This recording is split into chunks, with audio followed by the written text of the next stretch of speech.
আরজিকর হাসপাতালে চিকিৎসকের মৃত্যুতে বিক্ষোভ, রামপুরহাটে প্রতিবাদ মিছিল।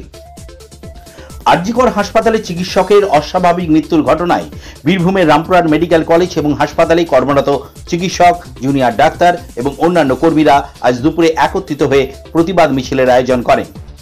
মিছিলটি রামপুরহাট মেডিকেল কলেজ এবং হাসপাতাল থেকে শুরু হয়ে ভাটশালা হয়ে রামপুরহাট শহরের পাঁচমাথা মোড়ে পৌঁছে প্রতীকী পথসভা করে শেষ হয়।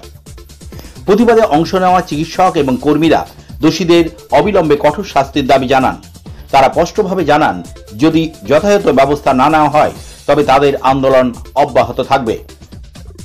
দেখুন, গতকাল 9 অগস্ট একটি হিনিয়াস ক্রাইম যেটাকে বলা হয় পাশবিক অত্যাচারে আমাদের একটি বোনকে নির্মমভাবে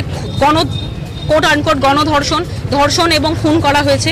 তাতে কর্মবিরতি ডাক দিয়েছে মেডিকেল কলেজ, প্রত্যেকটি পশ্চিমবঙ্গের মেডিকেল কলেজ সামিল হয়েছেন। RG Kar medical college, NRS, SSKM এবং বাকি সমস্ত কলেজ। আমরা Rampurhat medical college, periphery medical college, আমরা আমাদের দিক থেকেও কর্মবিরতি ডাক দিয়েছি। আর মেডিকেল কলেজের আউটডোর ডিপার্টমেন্ট বন্ধ আছে, কিন্তু এমার্জেন্সি পরিষেবা প্রত্যেকটি চালু আছেন, গিয়ে আপনারা চেক করে নিতে পারেন। সিজার, ওটি, ডেলিভারি কিছু বন্ধ হচ্ছে না। আমাদের দাবি হচ্ছে, উই ওয়ান্ট জাস্টিস। যে বা যারা ঘৃণতম অপরাধ করেছেন আমরা তাদের দৃষ্টান্তমূলক শাস্তি চাই, এবং that should not be less than capital punishment. এবং আমাদের প্রপার সিকিউরিটি চাই, সিসিটিভি ক্যামেরা চাই। যে সব জিনিসগুলোর জন্য আজকে একটি বোনের জীবন দিতে হলো, যেন আর পরবর্তীকালে আমার কোনো বোন বা দিদি বা মাসি বা পিসি বা বন্ধু বান্ধব কারোর সাথে যেন এই জিনিসটা না হয়। আমরা নিজেরা 24 ঘন্টা, 48 ঘন্টা, 60 ঘন্টা একা একা হসপিটালে ঘুরে বেড়াই। যদি হসপিটাল আমাকে আমার নিরাপত্তা না দিতে পারে, if I am not feeling safe at my own home, বা এটা আমার নিজের সেকেন্ড হোম, আমি যদি আমার বাড়ির এখানে সেই সেফটিটা ফিল না করি, আমি কাজ করব কি করে? আমাকে যদি এই সিকিউরিটি, এই সেফটি একজন মহিলা ডাক্তার হিসেবে আমি না পাই, যেটা আমাদের কখনো ফিল করতে হয়নি।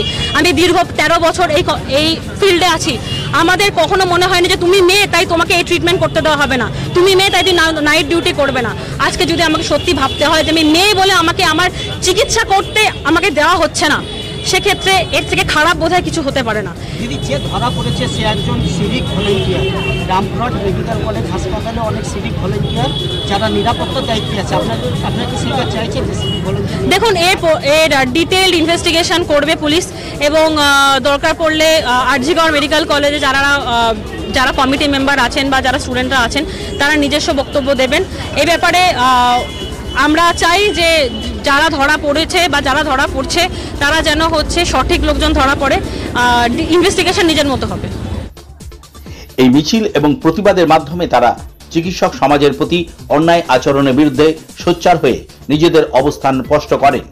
আন্দোলনকারীরা তাদের সহকর্মীর মৃত্যুতে শোক প্রকাশের পাশাপাশি ন্যায় বিচারের দাবিতে দৃঢ় প্রতিজ্ঞাবদ্ধ।